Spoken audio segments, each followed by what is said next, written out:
শোন, কি ও কেন এসেছে? ও তো একেই ভালো পারে না কো, ঠিক আছে? এত সুন্দর করে এতক্ষণ ধরে কেটে কেটে দিচ্ছি, ও এসে যদি নষ্ট করে দেয়, ব্যাকাবুকো করে দেয়, আমার কিন্তু ভালো, আমি চলে যাবো কিন্তু এখান থেকে। তোকে যেতে বল। আচ্ছা আচ্ছা আমি বলছি, আরে রাগ করিস না, আমি বলছি।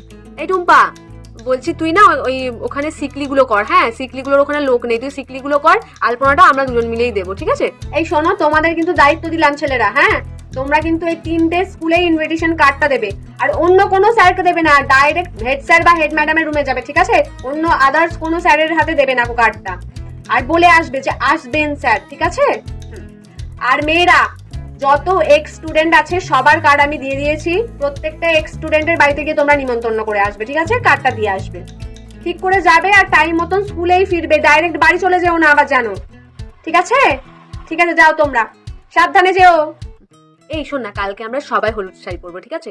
সবাই কিন্তু হলুদ শাড়ি পরে আসবি, কেউ যদি অন্য কালার পরেছিস না, দেখবি কি করি। কালকে আবার আমার বয়ফ্রেন্ডও আসবে।